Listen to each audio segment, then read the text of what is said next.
ವಿಟ್ಲದಿಂದ ವಿಟ್ಲ-ಮುಡ್ನೂರು ಗ್ರಾಮವನ್ನು ಸಂಪರ್ಕಿಸುವಂತಹ ಪ್ರಮುಖ ರಸ್ತೆಯೊಂದು ಕಳೆದ 20 ವರ್ಷಗಳಿಂದ ಅಭಿವೃದ್ಧಿ ಕಾಣದೆ ಸಂಪೂರ್ಣವಾಗಿ ಹದಗೆಟ್ಟಿದೆ. ಕೊನೆಗೆ ಅಭಿವೃದ್ಧಿ ಹೊಂದುತ್ತದೆ ಎಂದು ಜನರು ನಿಟ್ಟುಸಿರು ಬಿಡ್ತಾ ಇದ್ದಂತೆ ಜನರಿಗೆ ಕೈಗೆ ಬಂದ ತುತ್ತು ಬಾಯಿಗೆ ಬರದಂತಹ ಪರಿಸ್ಥಿತಿ ಎದುರಾಗಿದೆ. ಅಷ್ಟಕ್ಕೂ ಜನರಿಗೆ ಆಗಿರುವ ತೊಂದರೆ ಏನು ಅಂತೀರಾ? ಹಾಗಿದ್ರೆ ಈ ಸ್ಟೋರಿ ನೋಡಿ.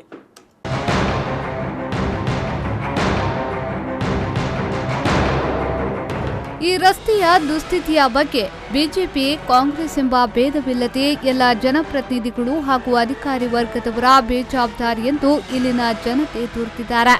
8 ಕಿಲೋಮೀಟರ್ ದೂರದ ಈ ರಸ್ತೆಯು 2 ಕಡೆಗಳಿಂದ 2 ಕಿಲೋಮೀಟರ್ ದೂರ ಅಭಿವೃದ್ಧಿ ಹೊಂದಿದ್ದು, ಮಧ್ಯೆ 4 ಕಿಲೋಮೀಟರ್ ದೂರ ಶೋಚನೀಯ ಸ್ಥಿತಿಯಲ್ಲಿದೆ. ಇದರ ಅಭಿವೃದ್ಧಿಗೆ ಇನ್ನೂ ಕಾಯಬೇಕಾಗಿದೆ. ಇಲ್ಲಿನ ವಾಹನ ಚಾಲಕ ಮಾಲಕರು ಹಾಗೂ ನಾಗರಿಕರು ಇನ್ನು ಎಷ್ಟು ಕಾಲ ಸಂಕಷ್ಟ ಅನುಭವಿಸಬೇಕು ಎಂದು ಪ್ರಶ್ನಿಸುತ್ತಿದ್ದಾರೆ.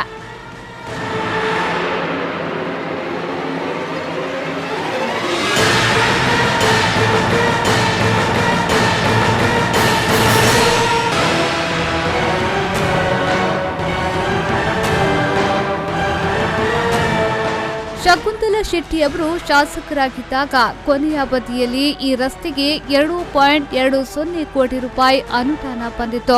ಚುನಾವಣೆಗೂ ಮುನ್ನ ಶಿಲಾನ್ಯಾಸ ನಡೆದು ಕಾಮಗಾರಿಯು ಆರಂಭವಾಗಿತ್ತು. ಈ ಅನುದಾನದಲ್ಲಿ ಬದನಾಜಿಯಿಂದ ಮರವಾಳ ತನಕ ಸುಮಾರು 2 ಕಿಲೋಮೀಟರ್ ದೂರ ರಸ್ತೆ ಅಭಿವೃದ್ಧಿಯಾಗಿದೆ.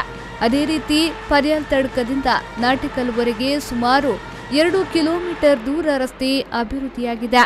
ಮರವಾಳದಿಂದ ನಾಟಿಕಲ್ವರೆಗಿನ 4 ಕಿಲೋಮೀಟರ್ ದೂರದ ರಸ್ತೆ ಹಿಂದಿನ ಸ್ಥಿತಿಯಲ್ಲೇ ಇದೆ.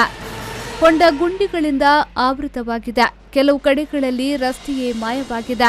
ಕೆಲವು ಕಡೆಗಳಲ್ಲಿ ಹೊಂಡವನ್ನ ತಪ್ಪಿಸುತ್ತಾ ಸಾಗುವ ವಾಹನಗಳು ಪರ್ಯಾಯ ಮಣ್ಣಿನ ರಸ್ತೆಯನ್ನೇ ನಿರ್ಮಾಣ ಮಾಡಿವೆ. ಶಾಸಕಿಯಾಗಿದ್ದಂಥ ಶಕುಂತಲಾ ಶೆಟ್ಟಿ ಅವರು ಒಂದು 2,20,00,000 ಇಟ್ಟಿದ್ದು, ಅದರ ಕಾಮಗಾರಿ ಪೂರ್ತಿಯಾಗಿದೆ. ಅದರ ಎಡೆಯಲ್ಲಿ ಕಳೆದ ವಿಧಾನಸಭಾ ಚುನಾವಣೆ ಹತ್ತಿರ ಬರುತ್ತಿರುವಾಗ ನಳಿನ್ ಕುಮಾರ್ ಕಟೀಲ್ ಅವರು ಒಂದು ಘೋಷಣೆಯನ್ನು ಮಾಡಿದರು. 10 ಕೋಟಿಯನ್ನು ನಾವು ಸೆಂಟ್ರಲ್ ಗೌರ್ಮೆಂಟಿನಿಂದ ಸ್ಯಾಂಕ್ಷನ್ ಮಾಡ್ತೇವೆ ಅಂತೇಳಿ. ಆದರೆ ಆ ಹಣ ಇಷ್ಟರವರೆಗೆ ನಮ್ಮ ಯಾವುದೇ ಇಲಾಖೆಗಳಿಗೆ ಬಂದಿಲ್ಲ. ಮತ್ತು ಅದೊಂದು ಸುಳ್ಳು ಸುದ್ದಿ ಅಂತ ಎಲೆಕ್ಷನ್ಗಾಗಿ ಒಂದು ಮತ ಗಳಿಸುವ ಉದ್ದೇಶದಿಂದ ಕಟೀಲ್ರವರು ಈ ಪ್ರಸ್ತಾಪನೆಯನ್ನು ಮಾಡಿದ್ದಾರೆ. ನಂತರದ ಮೊನ್ನೆ ಒಂದು ಪೇಪರ್ ಸ್ಟೇಟ್ಮೆಂಟ್ ನೋಡಿದ್ದೇವೆ ನಾವು. ಒಮ್ಮೆ 10 ಕೋಟಿ ಅಂತೇಳಿತ್ತು, ಈಗ 4 ಕೋಟಿ ಅಂತೇಳಿ ಬರೆದಿದ್ದಾರೆ. ಇನ್ನು 4 ಕೋಟಿಯಲ್ಲ ಯಾವುದೇ ಅನುದಾನ ನಮ್ಮ ಈ ಮಾರ್ಗಕ್ಕೆ ಬರುವುದು ನಮಗೆ ಕಾಣುತ್ತಿಲ್ಲ. ಆದ್ದರಿಂದ ಇದರ ಬಗ್ಗೆ ನಮಗೆ ಸ್ಪಷ್ಟನೆ ಬೇಕು. ಈ ರಸ್ತೆಯಲ್ಲಿ ಸಂಚರಿಸಲಾಗದೆ ವಾಹನ ಚಾಲಕ ಮಾಲಕರು, ನಾಗರಿಕರು ಸೇರಿ ಕೆಲ ಬಾರಿ ಪ್ರತಿಭಟನೆ ಹಮ್ಮಿಕೊಂಡಿದ್ರು. ಬಸ್ ಸಂಚಾರ ಸ್ಥಗಿತಗೊಳಿಸಿಯೂ ಪ್ರತಿಭಟನೆ ನಡೆಸಲಾಗಿತ್ತು. ಬಸ್ ಮಾಲಕರು ಬಸ್ ಸಂಚಾರ ನಿಲ್ಲಿಸಿದ್ರು. ಶ್ರಮದಾನದ ಮೂಲಕ ತಾತ್ಕಾಲಿಕವಾಗಿ ರಸ್ತೆಯನ್ನ ಸಂಚಾರ ಯೋಗ್ಯವನ್ನಾಗಿಸಿದ್ರು. ಪ್ರಧಾನಿ ನರೇಂದ್ರ ಮೋದಿಯವರಿಗೆ ಪತ್ರ ಬರೆದರು. ಅವರು ಉತ್ತರಿಸಿ ಸೂಕ್ತ ಕ್ರಮ ಕೈಗೊಳ್ಳಲು ಸಂಬಂಧಪಟ್ಟ ಇಲಾಖೆಗೆ ಆದೇಶಿಸಿದ್ರು. ವಿಧಾನಸಭೆ ಚುನಾವಣೆಯ ಘೋಷಣೆಯ ಕೆಲವೇ ದಿನಗಳ ಮುನ್ನ ಸಂಸದ ನಳಿನ್ ಕುಮಾರ್ ಕಟೀಲ್ ಅವರು ಈ ರಸ್ತೆಯ ಸಮಗ್ರ ಅಭಿವೃದ್ಧಿಗೆ 10 ಕೋಟಿ ರೂಪಾಯಿ ಮಂಜೂರಾಗಿದೆ ಎಂದು ಬಿಜೆಪಿ ಮುಖಂಡರಿಗೆ ತಿಳಿಸಿದ್ರು.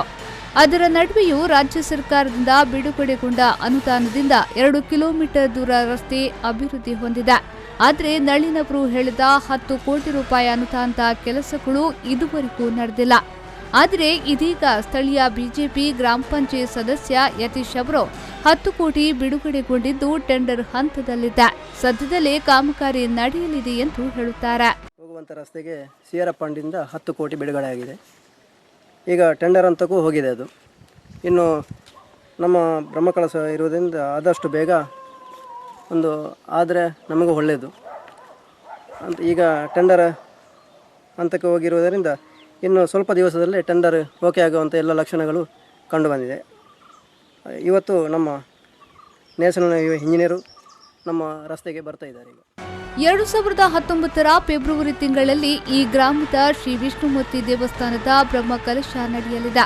ಸುಮಾರು 2 ಲಕ್ಷ ಭಕ್ತರು ಭಾಗವಹಿಸುವ ನಿರೀಕ್ಷೆ ಇದೆ. ಸಾವಿರಾರು ವಾಹನಗಳು ಓಡಾಡುವ ಸಾಧ್ಯತೆ ಇದೆ. ಆದ್ದರಿಂದ ಬ್ರಹ್ಮಕಲಶ ಸಂಭ್ರಮಕ್ಕೂ ಮುನ್ನ ಗ್ರಾಮದ ರಸ್ತೆಗಳು ಸುಸಜ್ಜಿತಗೊಳ್ಳಬೇಕು ಎಂಬುದು ಗ್ರಾಮಸ್ಥರ ಆಶಯವಾಗಿದೆ. ಮೊಹಮ್ಮದ್ ಅಲಿ, ವಿ4 ನ್ಯೂಸ್ 24/7 ವಿಟ್ಲ.